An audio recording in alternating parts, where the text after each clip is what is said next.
Queridos irmãos e irmãs, abram suas Bíblias aqui no livro de Jó. Nós estamos estudando sobre o livro de Jó, o poder transformador do sofrimento, a relação do homem com Deus em meio às complexidades da vida. Então, por favor, abra comigo o livro de Jó.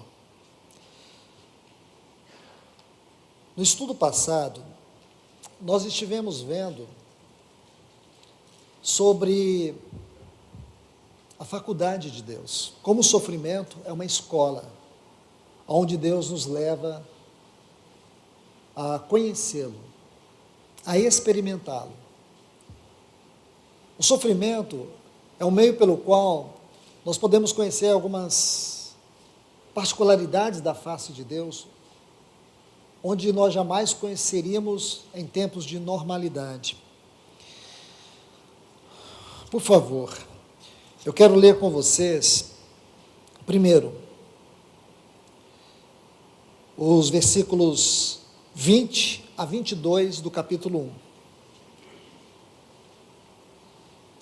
Está assim: Então Jó se levantou, rasgou o seu manto, rapou sua cabeça, prostrou-se em terra em humilde adoração. Eu estou lendo na Reina Valera.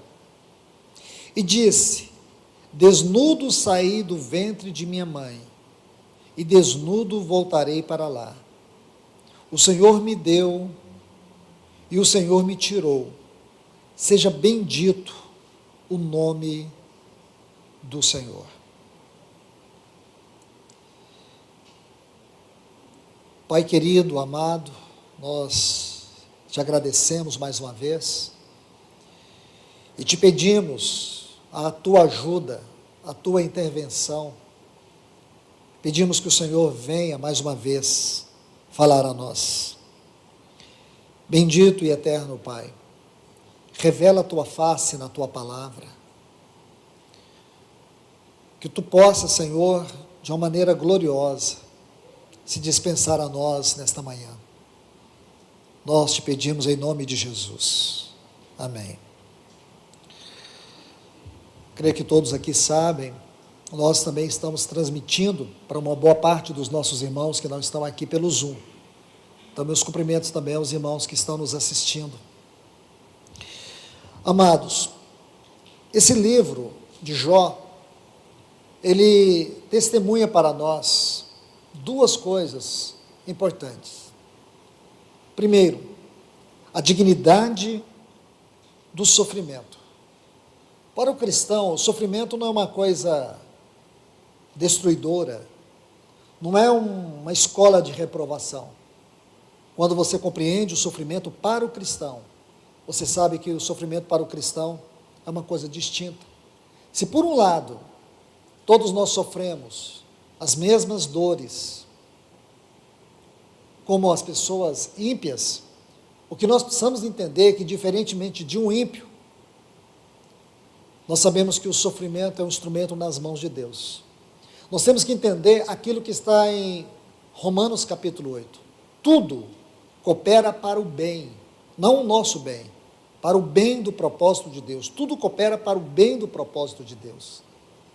Então existe um bem dentro do propósito de Deus, e por causa desse bem, Deus vai usar todas as coisas, e essas coisas vão trabalhar conjuntamente para o bem do propósito de Deus na nossa vida. Então o sofrimento, ele tem a sua dignidade, e é aqui neste livro, porque o livro de Jó, você sabe que ele está dentro da bibliologia bíblica, dentro do quadro dos livros poéticos. Então, ele é um livro, se você estudá-lo, você vai ver que ele é muito bem organizado. Ele tem a sua introdução, ele tem a sua exposição, ele tem a sua conclusão. E quando você estuda esses capítulos 1 e 2, você vai ver essa introdução. depois você vai ver a sua exposição e a sua conclusão. Então, quando você estuda todo o livro de Jó, você vai ver como Deus usa o sofrimento para transformar um homem. E isto, irmãos, como está em Romanos capítulo 15, não é uma história do passado, não é uma história antiga. O que Deus coloca diante de nós é a sua palavra. Tudo que foi escrito, como diz Paulo em Romanos 15, foi escrito para o nosso entendimento, para o nosso crescimento, para a nossa edificação. Não podemos tomar a palavra de Deus e ler esta palavra e nos desconectar do seu propósito, da sua revelação, da sua aplicação. Quando você lê a palavra de Deus meramente de forma literária, você não está tocando a palavra de Deus, você está tocando um livro. Porém, para nós, este livro, como diz o escritor aos Hebreus no capítulo 4, é uma espada cortante, é uma espada penetrante, é uma espada que penetra até as profundezas da nossa alma e divide as proposições do nosso coração. Esta palavra é lâmpada para os nossos pés, é luz para os nossos caminhos, é vida. Então, quando você lê este livro, você tem que entender que Deus não está falando do sofrimento do Jó, Ele está falando acerca dos nossos sofrimentos. Uma das coisas que nós fazemos, consciente ou inconscientemente, é fugir dos nossos problemas, mas uma coisa que você descobre é que é impossível você fugir dos sofrimentos. Eles vão aparecer. Mais cedo ou mais tarde, alguns capítulos difíceis surgirão na sua biografia. E como eu disse na palavra passada, sofrimento é uma coisa solitária, porque nós queremos compartilhar o nosso sofrimento com todas as pessoas. E dificilmente nós vamos encontrar pessoas que tenham compaixão, amor, sabedoria. Geralmente as pessoas ouvem, mas elas não gostariam de ouvir, porque sofrimento não é uma coisa que você aprecia. Sofrimento é algo ruim, é negativo. Às vezes até intoxica a mente da gente, mas ouvir e lidar com o sofrimento é um dom de Deus.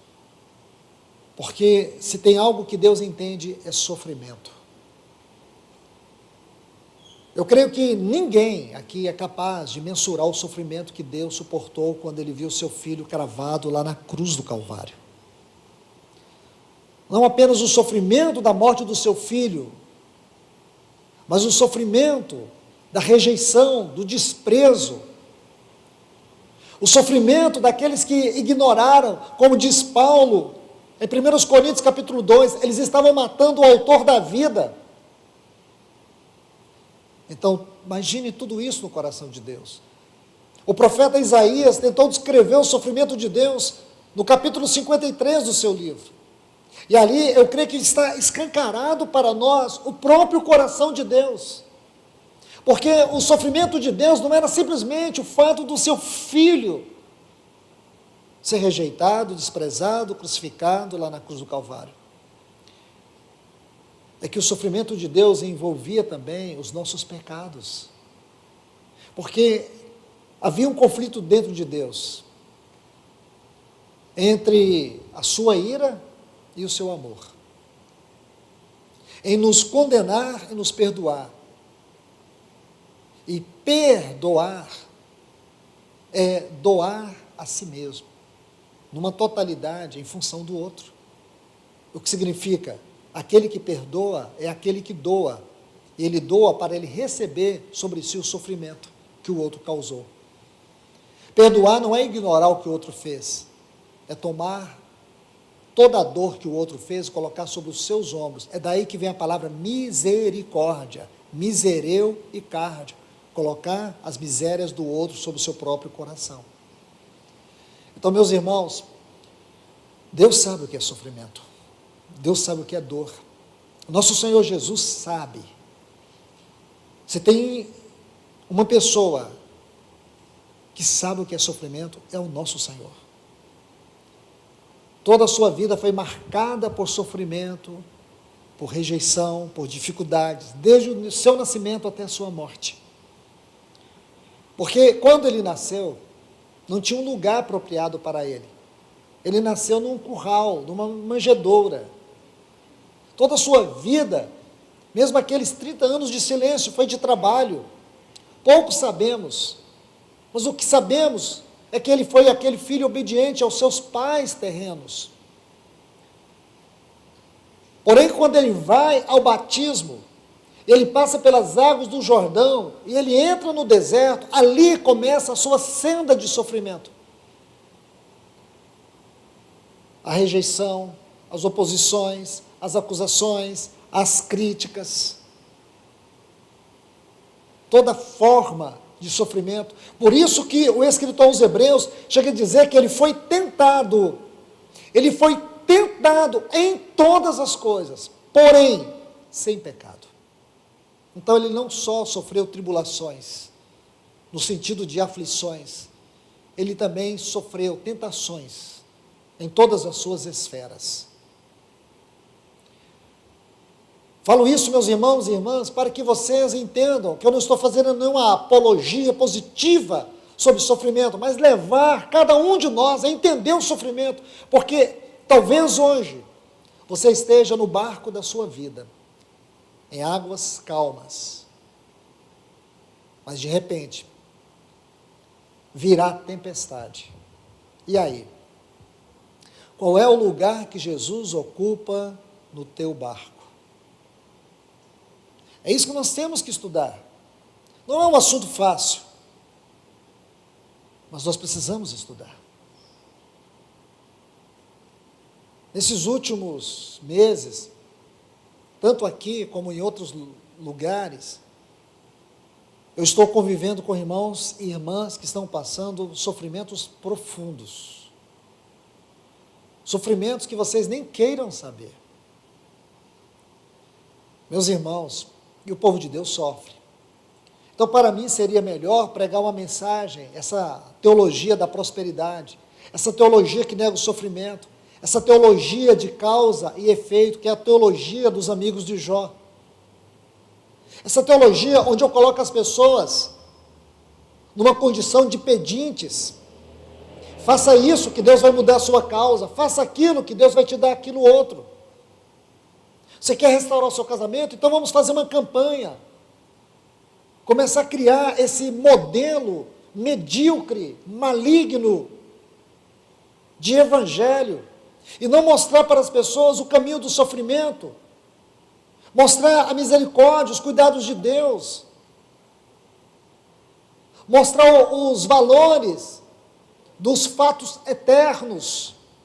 Olhar a Bíblia de uma maneira responsável e séria, e lidar com o problema de frente, e não ficar criando placebos espirituais, que enganam, que não libertam, que não ajudam as pessoas. Porque se nós excluirmos a doutrina do sofrimento, da teologia cristã, nós precisamos pelo menos de jogar 99% da Bíblia fora.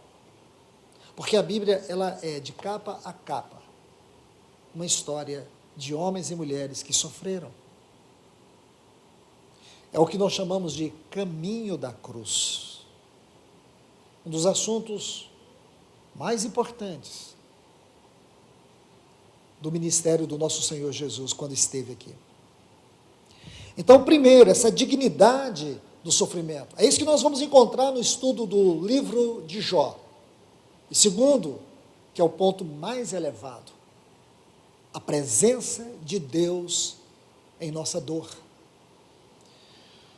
Irmãos, quando você estuda os capítulos 1, 2 e 3 do livro de Jó, é dolorido, você precisa respirar, parar, respirar, e olhar de maneira séria e honesta para esses 3 capítulos. Aqui você vai ver a casca da ferida se romper e o pus correr por todo o corpo desse homem. A dor, sofrimento. Precisamos olhar de maneira microscópica para cada detalhe do sofrimento de Jó. E o mais terrível era o fato de Jó se sentir tão solitário e achar que Deus não estava presente.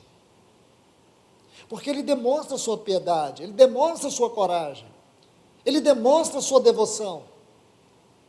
Como o texto que lemos, onde ele humildemente, depois de receber todas as notícias, ele recebeu a notícia da perda dos seus filhos.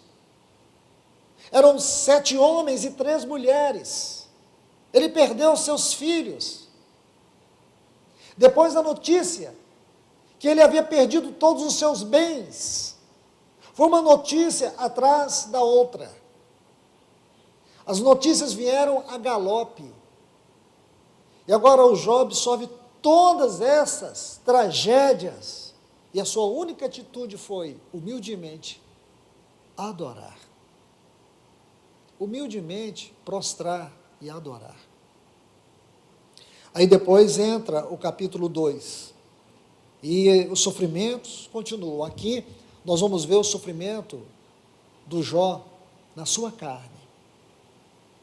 E depois vemos o sofrimento dele no seu relacionamento conjugal. Que tipo de relacionamento ele tinha.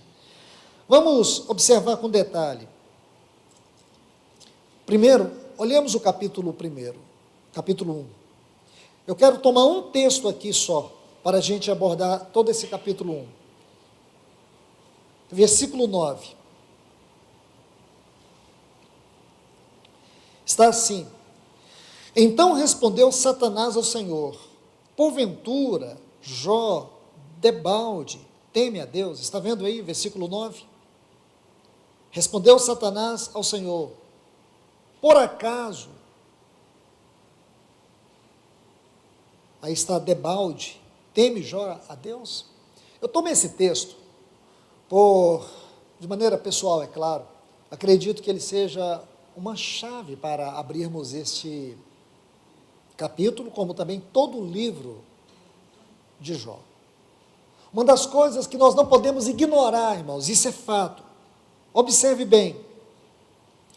Você vai ver primeiro Jó, um homem que tem um testemunho de Deus, um homem íntegro, reto.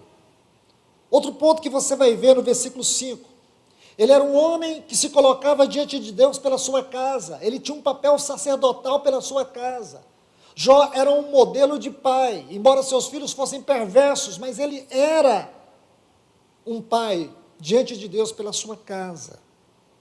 Aí você vai ver aqui esses pontos, pelo menos, deixe-me mostrar 2 pontos para vocês nesse capítulo. Primeiro, um deles está aqui nesse versículo 9. Quero que você observe essa palavra, debalde. Essa frase está assim: Jó, debalde, teme a Deus, como está na versão atualizada. Essa palavra debalde, no hebraico, significa de graça, por nada. Essa palavra, quando você traduz ela do hebraico, significa é de graça. Todo esse temor, toda essa espiritualidade, toda essa devoção, todo esse amor que Jó nutre por ti, isso é Satanás falando. É sem causa? Não tem motivo? Irmãos, escute, Satanás duvida que nós somos capazes de amar a Deus se não for por uma troca.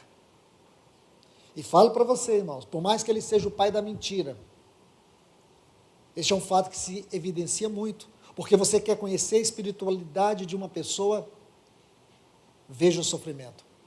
E é isso que Deus vai mostrar neste livro para nós.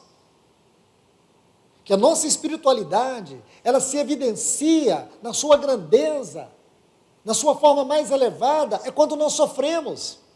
É muito fácil ser cristão se você tem tudo, se tudo que você planejou está dando certo.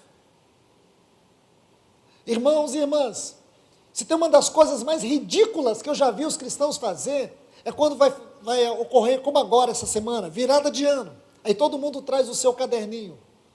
Aqui estão os meus alvos. Já fez isso? Não levanta a mão não, senão eu vou ficar traumatizado. Irmãos, quantos fazem isso? O caderninho, esse ano eu quero comprar meu carro, quero trocar a minha mobília, eu quero fazer uma viagem para a Suíça, eu quero melhorar o meu salário. São só essas coisas, cobiças da alma. As pessoas esquecem que elas estão no campo de batalha. Aí no final do ano o casamento desabou, a doença veio, o desemprego, a angústia. A gente esquece disso, irmãos. A gente tem aqui um inimigo. Sabe o que é esse capítulo 1 e 2? E digo para você, Satanás só vai aparecer nesses 2 capítulos aqui de Jó, depois ele desaparece. E por quê? Daqui a pouco eu vou te dizer. Olha, irmãos, isso é vida medíocre. Isso é vida sem propósito. Algumas pessoas dizem que isso é propósito. Que propósito? O único propósito que o cristão precisa conhecer é o propósito eterno de Deus. Você pode conquistar tudo, você pode achar que você tem tudo, mas se você não está no centro da vontade de Deus, você é como um barco à deriva.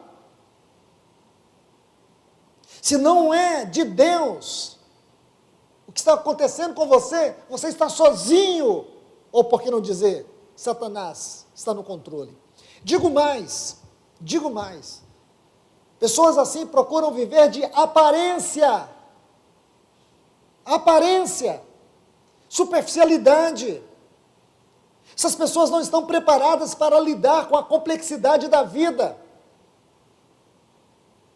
Porque difícil é para aqueles que servem no ministério, que têm que lidar com sofrimentos, lidar com a dor, lidar com perdas, lidar com dificuldades, que nessa teologia satânica da prosperidade não tem explicação, a não ser causa e efeito.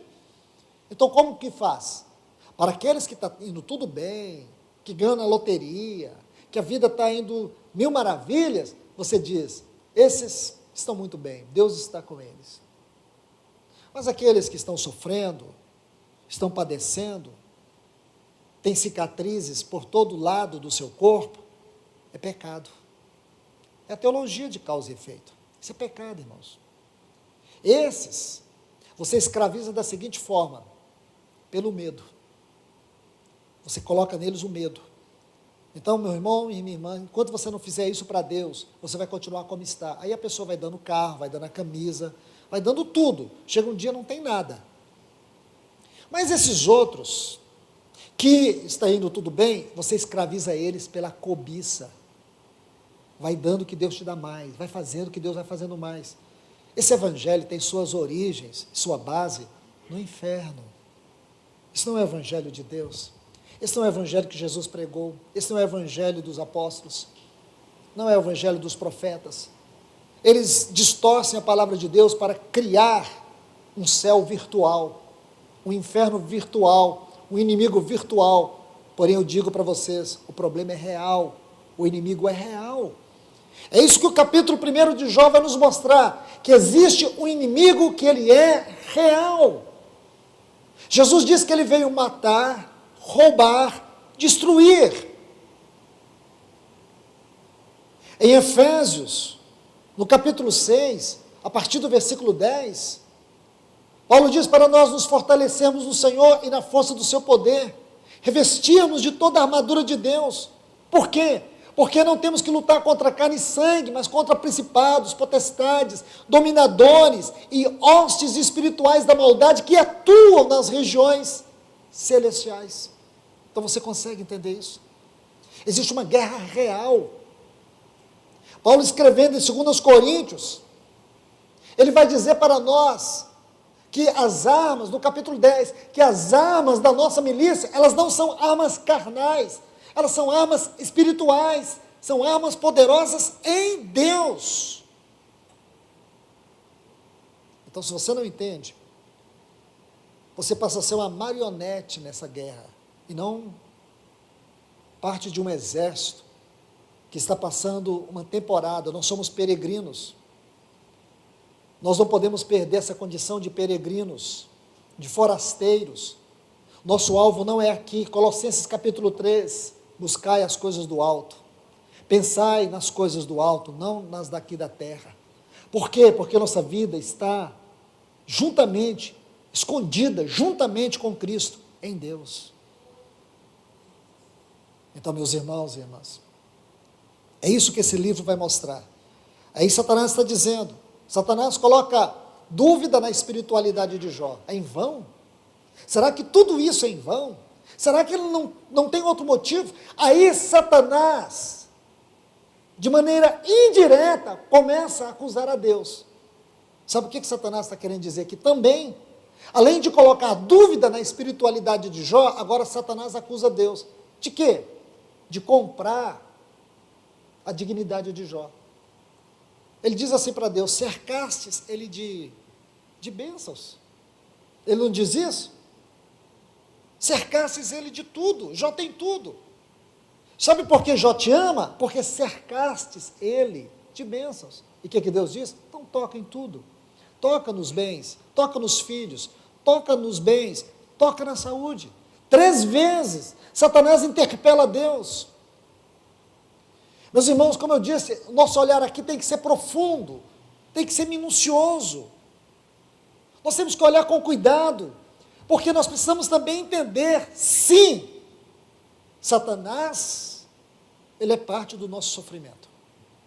Satanás, sim, tem a ver com o nosso sofrimento. Satanás, sim, ele interfere. Satanás toca em pessoas que eu e você amamos. Satanás, sim, traz problema para os nossos relacionamentos. Satanás, sim, ele interfere. Só que tem um porém, isso você tem que descobrir e nunca esquecer. Ele não tem nenhuma liberdade, ele não tem nenhuma autoridade. Ele só vai até onde Deus permite. Ele só faz o que Deus diz. Porque nossa vida não está nas mãos de Satanás, nossa vida está nas mãos de Deus. Essa visão, aqui no capítulo 1 do livro de Jó, é uma libertação. Porque o grande perigo, irmãos, é como eu disse também no estudo passado, é você entrar naquele ostracismo e se envolver no pântano da culpa, você se envolver nessa teologia de causa e efeito. Eu já disse para vocês, o cristão, e repeti isso durante 20 e tantos anos, o cristão sofre por causa dos seus pecados e colhe amargamente as consequências dele. Mas quando o cristão sofre pelos seus pecados, o que ele precisa? De arrependimento. Deus permite o sofrimento para nos levar ao arrependimento, então arrependa-se. O cristão também sofre por causa do seu ego. Esse ego, que é um Deus oculto no teu coração. E o cristão sofre por causa do ego. Então Deus usa o sofrimento para levá-lo ao quebrantamento, à rendição. E por último, o cristão também sofre por causa de Cristo. E aí é crescimento. Então sofremos de 3 maneiras. E cada uma delas visa arrependimento, quebrantamento e crescimento. Estão vendo, irmãos? Por isso que o sofrimento na vida do cristão é distinto do sofrimento na vida de um ímpio. E aqui você vê esse ponto. Ele não crê que Jó é capaz de amar a Deus simplesmente porque Deus é Deus, e depois ele ainda acusa Deus de comprar a espiritualidade de Jó, comprar a devoção de Jó. Satanás é astuto e é acusador. Agora veja o versículo 12, deste capítulo 1. Disse o Senhor a Satanás, porque isso aqui comprova o que eu acabei de dizer. Disse o Senhor a Satanás, eis que tudo quanto ele tem está em teu poder. Somente contra ele não estendas a mão. E Satanás saiu da presença do Senhor. Então Satanás não tem o poder de fazer o que ele quer. Ele é um desgraçado, miserável e eternamente um servo condenado nas mãos de um Deus todo-poderoso. E Deus usa Satanás para executar os seus desígnios. Satanás não faz o que ele quer. Ele não tem o poder de fazer o que ele quer. Sabe por quê, irmãos? Só Deus é livre. Só existe um ser livre em todo o universo. E este ser é o nosso Deus Todo-Poderoso. Então, quando você entende isso, você sabe que está numa guerra, você sabe que tem um inimigo, mas você não vai olhar para o seu inimigo. Olhe para aquele que está sentado no trono da glória. Confie nele. Vamos mais aqui, vamos avançar. Os capítulos 1 e 2 aqui é muito importante, porque ele vai nos mostrar Satanás como o acusador. O capítulo 1, se você ler os versículos 6 a 9, e depois o versículo 12, e o capítulo 2, os versículos 1 a 4, e depois os versículos 6 e 7, eu sei que você vai estranhar Satanás na presença de Deus. Eu sei que você vai estranhar Satanás requerendo a vida de Jó.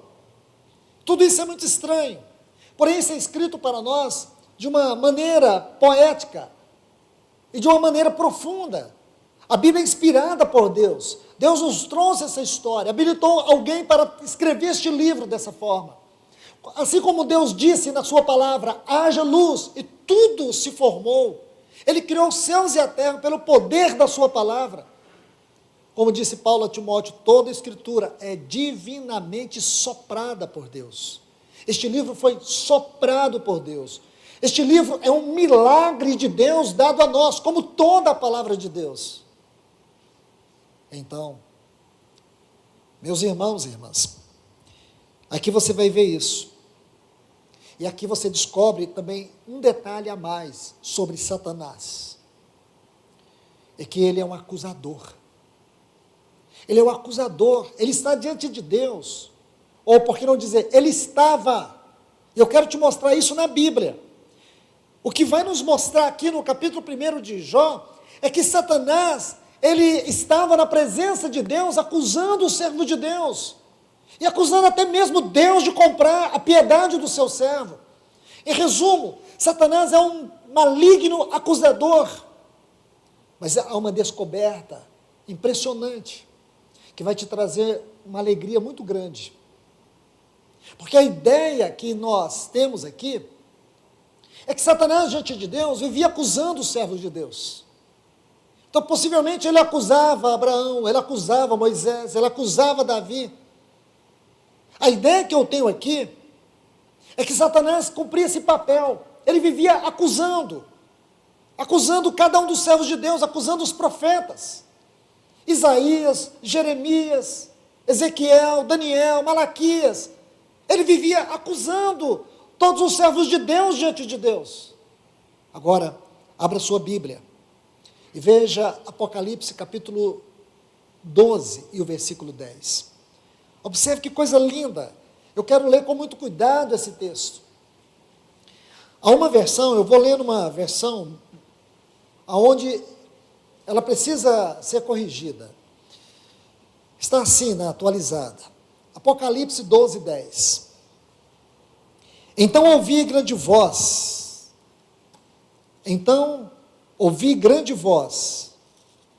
Deixa eu abrir a minha Bíblia aqui. Então ouvi grande voz, forte no céu, aliás, uma grande voz do céu, proclamando, agora veio a salvação, o poder, o reino do nosso Deus, e a autoridade do seu Cristo. Pois foi expulso o acusador de nossos irmãos, o mesmo que os acusa, de dia e de noite diante do nosso Deus. Ok, isso aqui é a versão atualizada. Infelizmente, a palavra mais importante desse texto, ela foi má traduzida. Vou ler numa outra versão, versão corrigida. Está assim, os acusava. Está vendo o tempo do verbo? Os acusava. Há uma outra versão que diz assim, então ouvi uma voz forte do céu que dizia, agora chegou a salvação de Deus, agora Deus mostrou o seu poder como rei, agora o Messias que ele escolheu mostrou a sua autoridade, pois o acusador dos nossos irmãos, que estava, onde o livro de Jó mostra Satanás? Satanás estava diante de Deus. Agora, olha o que diz aqui, estava diante de Deus para acusá-los, de dia e de noite, foi jogado fora do céu. Vou colocar uma outra versão aqui, essa está muito próxima do texto original. Ouvi uma voz forte do céu que dizia: a salvação e o poder estão estabelecidos. O acusador dos nossos irmãos foi expulso, que os acusava de dia e de noite diante de Deus. Ele os derrotou pelo sangue do Cordeiro. Você conseguiu capturar toda a força desse texto? Todo o quadro que está aqui? Esse quadro nos leva para a cruz. Sabe por quê, irmãos? Nós podemos ver aqui que até a cruz do nosso Senhor, Satanás acusava todos os servos de Deus. Mas quando o nosso Senhor Jesus venceu lá na cruz do Calvário, meus irmãos, não só os nossos pecados foram perdoados eternamente, mas todas as acusações que eram contra nós, todas as acusações que Satanás desferia contra o povo de Deus, nosso Senhor Jesus o expulsou, e agora ele não pode nos acusar jamais. Por isso a Bíblia diz: não há condenação para aqueles que estão em Cristo Jesus. Veja o versículo 13 aqui, por favor. Versículo 13, olha o que diz. Aliás, o 12 diz: por isso alegrai-vos. Está vendo aí? O 12 e 10. Agora veja o 11 e o 12, é isso. E eles quem? Nós, que éramos acusados, e eles os venceram por meio do sangue do Cordeiro e da palavra do testemunho que deram. Está vendo aí, irmãos? Isso está falando daqueles que sofrem pelo Senhor. Aqui está falando dos mártires, aqui está falando dos que sofrem. Meus irmãos, isso é algo maravilhoso, por mais que seja uma visão futura, eu quero te mostrar aqui. Se você observar com todo cuidado, vamos voltar, vamos pintar o quadro, senão você vai ver só umas partes coloridas e você não vai entender o quadro. Veja bem, aqui no capítulo 12, nessa parte, desde o versículo 7, é uma nova seção do capítulo 12. E aqui, ele vê uma grande batalha no céu. Enfim, aí, no versículo 10 diz: ouvi uma grande voz do céu que dizia: agora vieram a salvação e o poder. Salvação. Quando foi que esta salvação foi concluída? Foi quando o nosso Senhor Jesus, lá na cruz do Calvário, disse: está consumado. Quando ele disse: está consumado, tetelestai, acabou. Aqui, irmãos, o pecado foi vencido, a morte foi vencida, Satanás foi banido. Aqui a graça triunfou. Aqui agora o sangue de Cristo Jesus se estabelece entre nós e Deus, onde não há condenação, onde há a nossa justificação. Então agora, nessa visão que João tem, ele tem uma visão plena. Satanás agora não tem esse poder de nos acusar. Sabe por quê? Porque eu e você temos uma ferramenta muito grande, que Jó não tinha, mas ele tinha esperança nela. Tem um momento da sua aflição que ele diz assim: eu sei, olha a palavra que ele usa, que o meu Redentor vive. Sabe o que significava para Jó a palavra Redentor? Um remidor, aquele que viria pagar o preço por mim. Ele tinha esta esperança. Jó, ele olhava para o futuro. Nós hoje, pela palavra de Deus, olhamos para trás, porque olhamos para aquela cruz, e sabemos que o nosso Redentor, ele vive, e ele penetrou os céus, ele está à destra do Pai. Agora Satanás não pode chegar ali para acusar, porque nós temos diante de Deus, não é um acusador, nós temos um sumo sacerdote, segundo a ordem de Melquisedeque. Isso é glorioso, irmãos. Então você não pode pensar no seu sofrimento da maneira como você está vendo o livro de Jó. E digo aqui de maneira restrita ao fato de Satanás aparecer nesses 2 capítulos. Aqui falo de maneira restrita. Você não pode olhar para o seu sofrimento vendo esses 2 capítulos apenas e Satanás diante de Deus te acusando. Sabe por que ele está sofrendo? Sabe por que ela está sofrendo? Essa é a culpa. Quando você se coloca dentro de um ostracismo, dentro de um pântano, e você fica se culpando. Quando você está se culpando, você está absorvendo as acusações que Satanás faz. Só que hoje não tem mais acusação. Escute, não tem mais acusação. Você não precisa mais temer as acusações de Satanás, porque o sangue de Cristo Jesus te liberta, te purifica, te limpa, pagou sua dívida. Lembra o que está escrito no capítulo 12 do livro de Êxodo? Quando Deus disse para Moisés, ordena aos chefes das famílias, porque hoje haverá Páscoa. A palavra Páscoa significa passar por cima. Hoje haverá Páscoa. E cada família deverá sacrificar um cordeiro de 1 ano, sem mácula. E o sangue deste cordeiro tem que ser colocado nos umbrais da porta por fora. E por que por fora? Porque o sangue tinha efeito para Deus. O sangue era para Deus, não era para nós. Como assim, irmão? Sim, aquele sangue é para Deus. Quando você diz que Jesus morreu por você, não está errado. Mas eu quero te dizer que do ponto de vista, do ponto judicial, entre Deus e Deus mesmo, a morte de Cristo tinha a ver com Deus. A morte de Cristo foi para Deus. Nós dizemos, Jesus morreu por nós. Irmãos, esse entendimento tem que ser assim. Ele morreu por mim porque Ele tomou o meu lugar de condenação. Ele morreu por mim porque eu não tinha condições de pagar toda a minha dívida diante de Deus. Eu não tinha como, por mim mesmo, alcançar a justificação.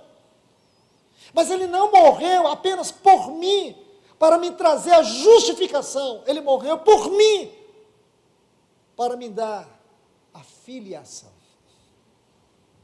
Você sabe o que é isso? Porque eu e você não éramos filhos de Deus. Eu e você éramos filhos da ira. Isso está lá em Efésios capítulo 2. Nós éramos filhos da ira. Nós andávamos segundo o curso deste mundo. Nós éramos filhos da desobediência. Nós não éramos filhos de Deus, nós éramos criaturas. O que nos tornou filhos foi porque o Senhor Jesus não apenas nos deu perdão. Você pensa muito no perdão, porque você pensa muito na salvação em termos de culpa. Mas você precisa ver a salvação de uma maneira mais profunda. Você precisa ver a salvação não do ponto de vista do perdão. Você precisa ver a salvação do ponto de vista da filiação. Ele te tirou de um império de trevas e transportou você para o reino do Filho, para a esfera do governo do Filho.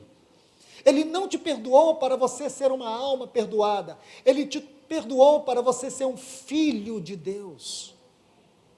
Para você fazer parte da família de Deus. Ele te perdoou para que Ele pudesse dividir com você uma posição que era só dele. Ele era o filho unigênito. Aí naquela morte, Ele se tornou o filho primogênito. Ele morreu por você, não é para te livrar do inferno. Ele morreu por você, em consequência te livrar do inferno, mas Ele morreu por você, para que você pudesse herdar com Ele todas as coisas. Por isso que Paulo diz que os sofrimentos do tempo presente não podem se comparar com a glória que há de ser revelada. Isso tem a ver com a nossa vida aqui e também com a eternidade. O que os olhos não viram,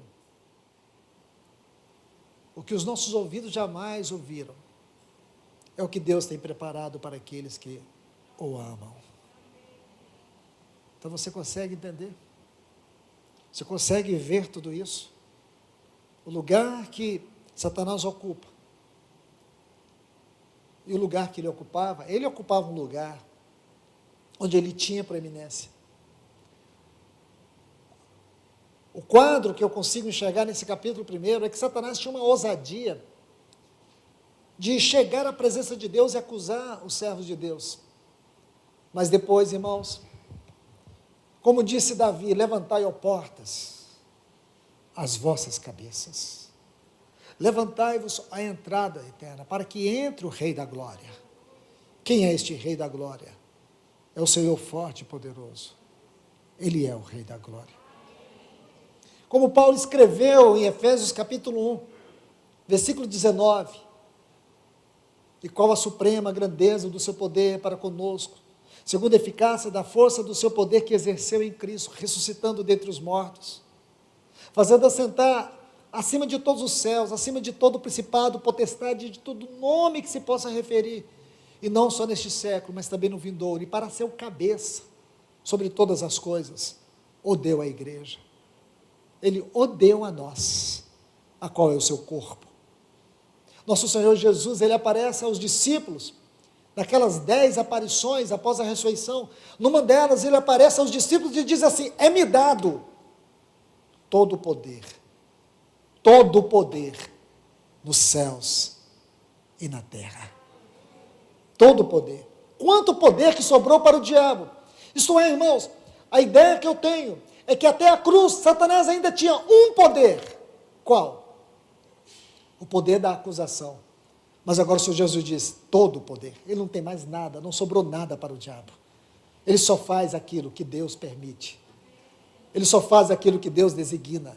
Ele é um miserável, um derrotado, um fracassado, servo. O vencedor é aquele que está lá em Apocalipse capítulo 5, quando João chorava porque ninguém era digno de abrir o livro estava selado por dentro, selado por fora, mas aí vem aquele anjo de João: não chores, porque a raiz de Jessé venceu, o Cordeiro venceu.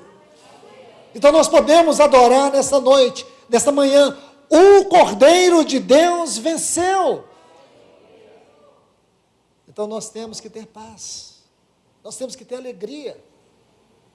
Por mais que seja para alguns exagerado, Tiago abriu o seu livro e dizia assim: irmãos, alegrai-vos quando passardes por várias tribulações. Você pode até dizer, esse irmão deve ser irônico. O Tiago deve ser um irmão irônico. Não. Porque se você olhar, é justamente isso, irmãos. A nossa tristeza não é o capítulo final. A dor de Jó não foi o capítulo final do seu livro, foi o capítulo inicial. O capítulo final é que ele diz assim: eu só te conhecia de ouvir falar, agora os meus olhos te veem. Irmãos, nós só vamos ter uma visão profunda de quem Deus é, quando nós entendermos o lugar que Ele ocupa em nossos sofrimentos, em nossa dor. Aí sim, você vai conseguir entender. Porque se não é uma palavra como essa, nós vamos ficar nesse pântano de sofrimento, de lamúrias, de dor. É tudo imperfeito mesmo, irmãos. Você tem uma vida imperfeita, você está casado com uma pessoa imperfeita, você tem filhos imperfeitos, você tem uma saúde imperfeita, vulnerável a todo tipo de doença. Você sofre. Quando você não sofre por você, você sofre por outros. Porém sofremos, isso faz parte. Agora, o segredo é, qual é o lugar que Deus ocupa no meu sofrimento? Aonde está Deus? Jó não conseguia ver Deus. O que estarrecia Jó era o silêncio dos céus. O que eu consigo perceber em Jó é a sensação de que o que mais o esmagava não era a perda dos filhos, a perda dos bens, a perda da saúde, a presença daquela esposa rixosa. A sensação que eu tenho que o que esmagava, isso no desenvolvimento do livro você vai perceber. Porque depois ele começa a acusar a Deus. E por quê? O ponto que eu disse para vocês, que eu falaria depois. Por que Jó muda a sua postura de adoração? Porque ele começa a deixar transparecer amargura, algumas insolências, até mesmo contra Deus. Por quê, irmãos? Por que Deus permitiu aquilo? Por que Deus não o guardou? Por que Deus o deixou aparentemente à deriva? Por quê? Ele não faz isso, irmãos. Embora Jó sentisse assim, ele sentiu que Deus o havia abandonado. Ele sentiu que ele estava a sós. Eu quero parar aqui, porque quero terminar com essa história, porque é nesse ponto que eu preciso concluir com vocês. Abram suas Bíblias no livro de Marcos, capítulo 4.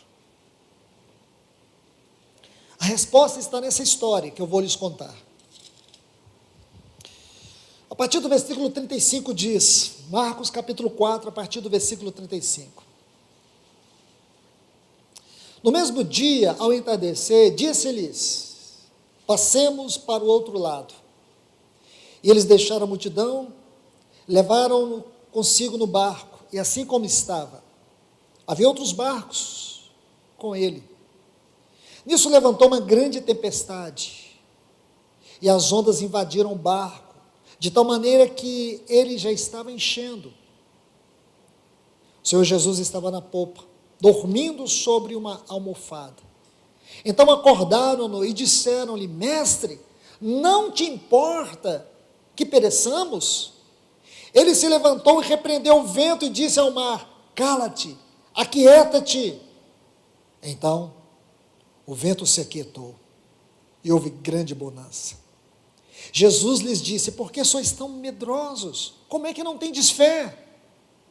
E eles se apavoraram muito e disseram uns aos outros, mas quem é este que até o vento e o mar obedecem?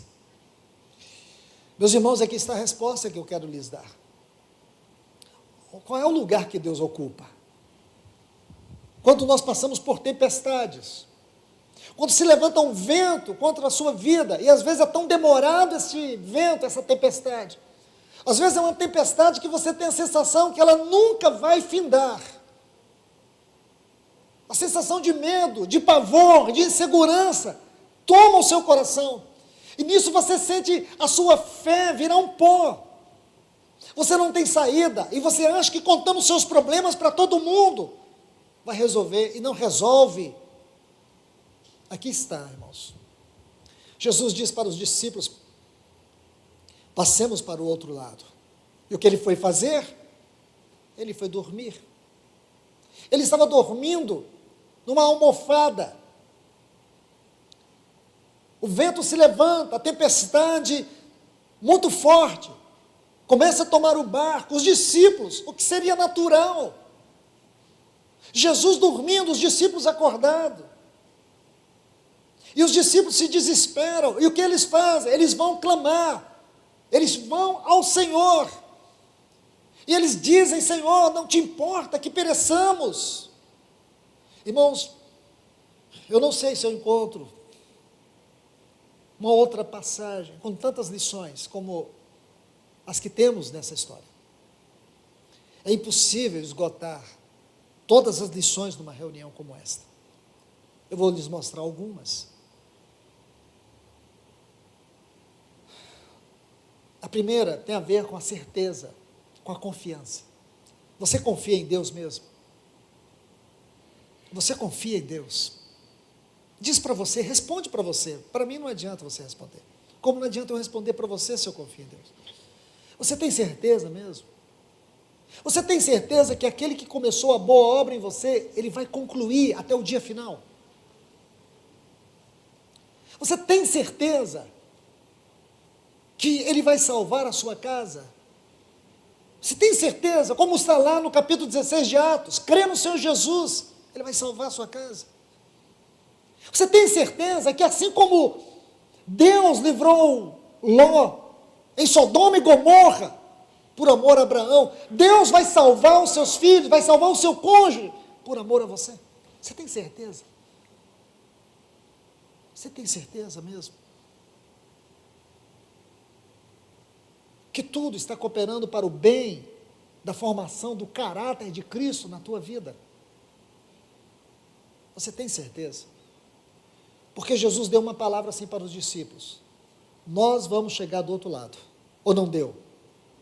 Deu, está aqui ó, passemos para o outro lado, era só isso aqui, não precisava mais nada. O que eles tinham que fazer? Descansar nessa palavra, não precisava nem orar. Irmãos, aqui eu vejo um ponto, e vocês podem me corrigir, Eu não estou dizendo que eu estou 100% certo, mas eu consigo enxergar isso aqui. Muitas vezes nós estamos orando por coisas que não é necessário orar. Nós temos mais é que descansar do que orar. Descansar não é acomodar, descansar é adorar. Muitas vezes é adorar.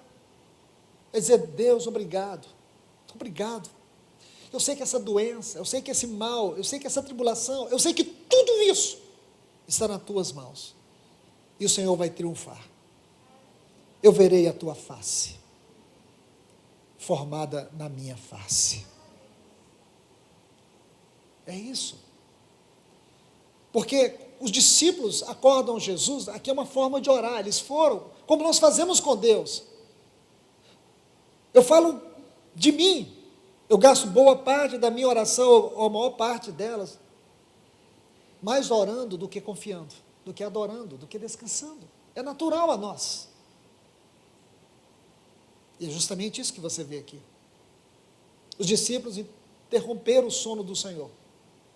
E depois o Senhor vai dizer, por que vocês são tão medrosos? Ele não diz aqui, por que não tendes fé? Fé em quê? Fé que nós vamos chegar do outro lado.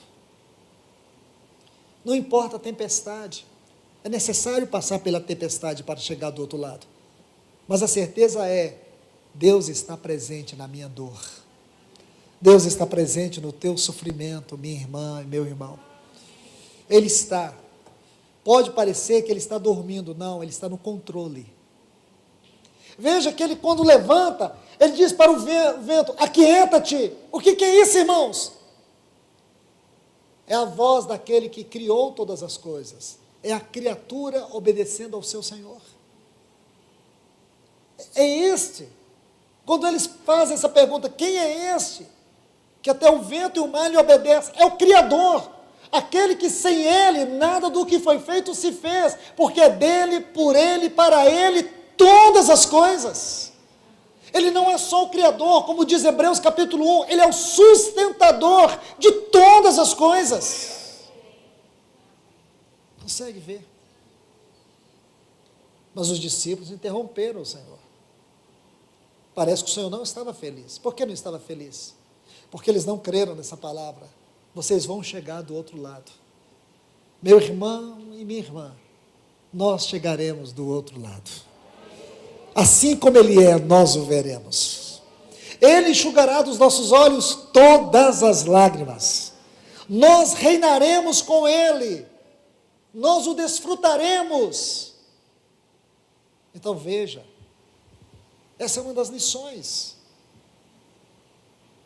E você vai dizer, irmão, mas ele estava dormindo. Por que o nosso Senhor Jesus dormiu? Aqui tem uma outra lição linda, irmãos. Porque ele era humano também. Ele era suscetível às mesmas fraquezas que eu e você. Ele era humano, ele não era só Deus. Na encarnação agora, um outro elemento que não fazia parte da sua natureza eterna, agora faz. É a humanidade. Ele era um homem, ele estava cansado, ele teve um dia cheio, exaustivo, ele cansou, ele dormiu. O que isso me mostra? Que o meu Salvador, que o nosso Salvador, ele é humano.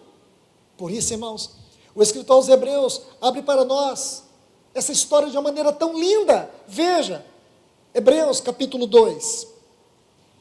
Hebreus 2,17. Por isso mesmo, convinha, a palavra convinha é conveniente, é necessário, que em todas as coisas se tornasse semelhante aos irmãos, para ser misericordioso e fiel sumo sacerdote nas coisas referentes a Deus. Esse texto ele é tão profundo, irmãos, que nós temos que estudar ele por partículas. Mas deixe-me mostrar rapidamente algumas coisas. Veja, ele se tornou semelhante a nós. Ele conhece a dor, ele conhece o sofrimento, ele conhece nossas fraquezas, as vulnerabilidades, ele conhece tudo. Por isso ele é misericordioso e fiel. Quanto a nós, ele é misericordioso. Quanto a Deus, ele é fiel. Fiel. Sumo sacerdote. O que o sumo sacerdote fazia? A coisa mais importante para o sumo sacerdote era entrar no lugar santíssimo. e ofereceu o sacrifício pelo povo. Só que o nosso sumo sacerdote, ele entrou no Santo dos Santos eterno, porém ele mesmo era o sacrifício. Ele não tinha o sacrifício de outrem, ele tinha o seu próprio sacrifício. Ele era a propiciação. O sumo sacerdote, ele tinha que pegar o sangue do cordeiro e jogar sobre o propiciatório. O nosso Senhor não, ele era o sangue, ele era o propiciatório, ele era a oferta, ele era o sumo sacerdote, tudo estava nele. Por isso o sacrifício dele é pleno, é completo e é perfeito, porque não tem nada do homem, tudo dele, tudo nele. Deixe-me colocar agora 3 textos aqui em Hebreus, que vai te levar para o Santo dos Santos, vai te ajudar a entrar no Santo dos Santos. Eu creio que esses textos é como a mão eterna de Deus tomando o lenço de glória e enxugando nossas lágrimas. Está aqui, Hebreus capítulo 4, os versículos 14 a 16. Vamos ler com muito cuidado, com muito cuidado. Diz assim, esses textos de Hebreus são tão profundos, irmãos, que você tem que ler e pausar, ler, meditar. Essa palavra tendo no grego, traz uma sensação de uma posse plena, completa. Tendo, pois, a Jesus, olha o que você tem Jesus, Filho de Deus. Por que Jesus? Porque Jesus é o nome que mostra a sua humanidade. Filho de Deus é que mostra a sua natureza divina.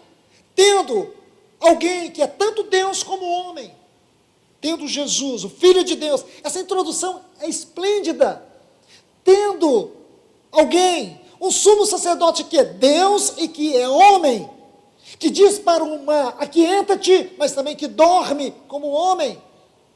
É isso que você tem, é esse que você tem, como grande, porque só ele é chamado de grande sumo sacerdote, porque ele é inigualável, ele é incomparável, ele é supremo, os outros não, só ele é o grande, só ele é o supremo, sumo sacerdote. Diz assim, que penetrou os céus. Esse texto não pode ser lido só aqui. Se você olhar o capítulo 6, versículo 20, ele diz assim, onde Jesus, como precursor, olha que palavra, como precursor, entrou por nós. Veja que frase linda de Hebreus 6:20, onde Jesus, como precursor, o que é o precursor? Aquele que foi à frente, aquele que abriu o caminho. Havia um caminho fechado, lembra, irmãos? Quando Adão e Eva pecaram, o que Deus fez?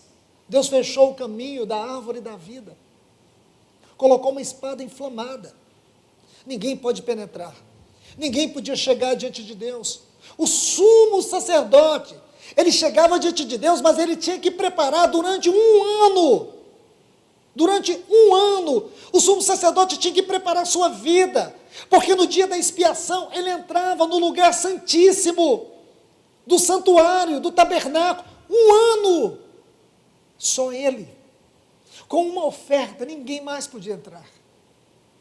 Ele entrou, nosso Senhor Jesus entrou.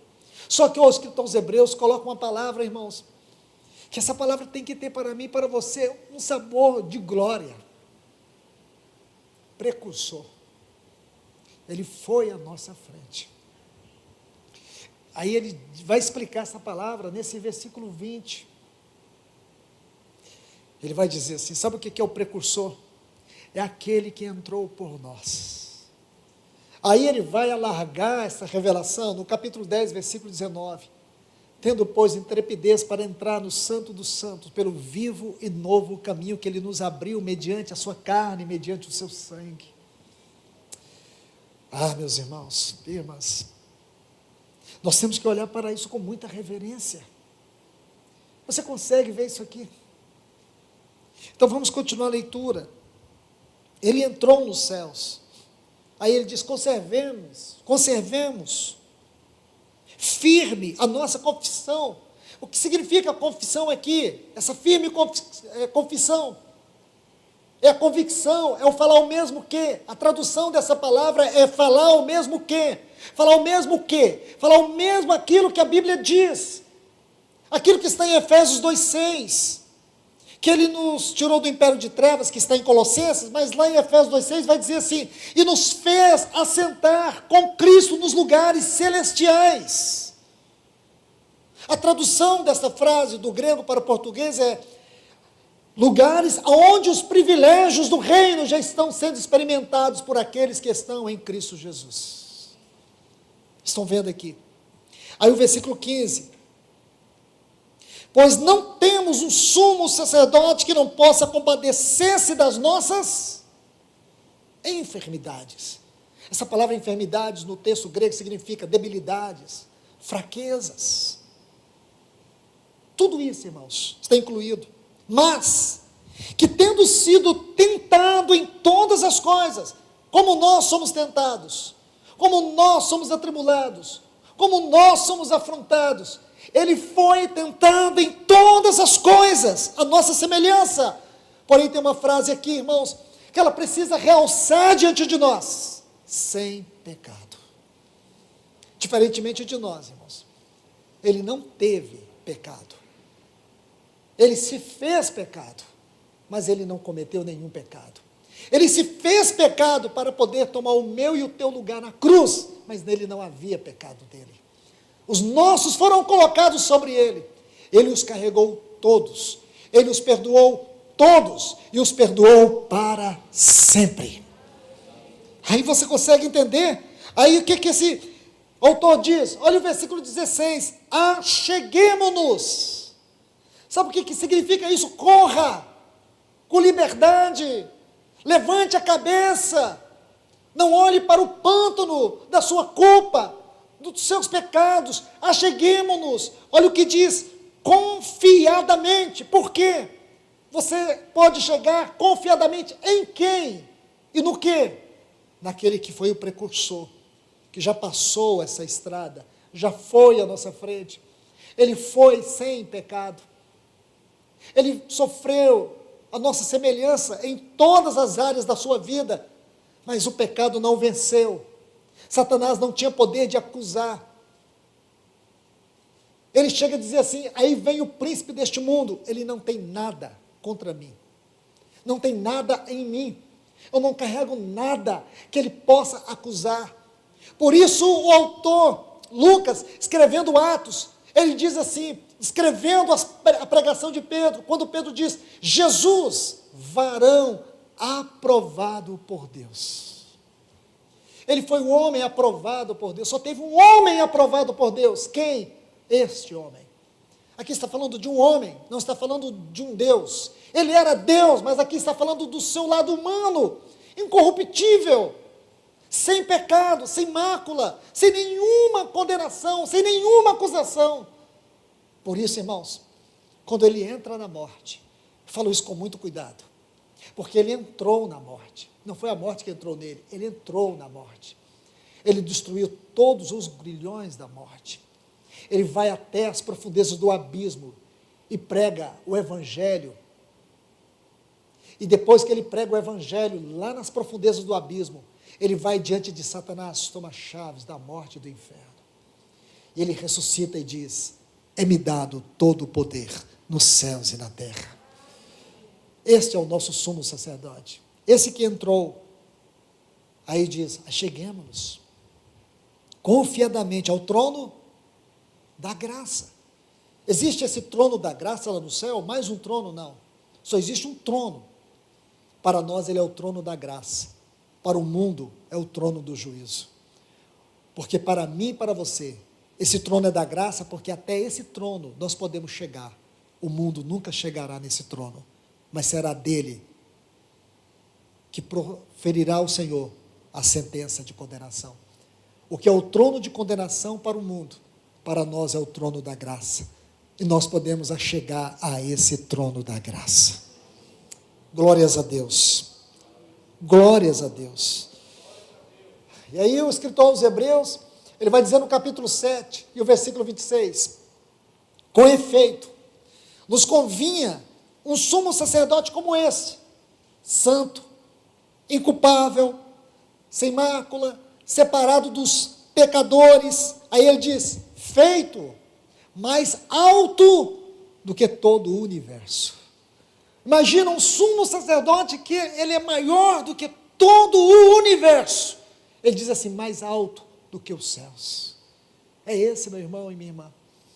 Então nós temos muitos motivos humanos para chorar, para entristecer porque sofremos. Por outro lado, irmãos, nós temos muitos motivos para nos alegrarmos em meio ao sofrimento. O Senhor não nos deixou só. Você não está só na sua luta, na sua dor. Você não está só no seu barco. Pode ser que ele está dormindo, mas ele está lá. Descanse na palavra dele.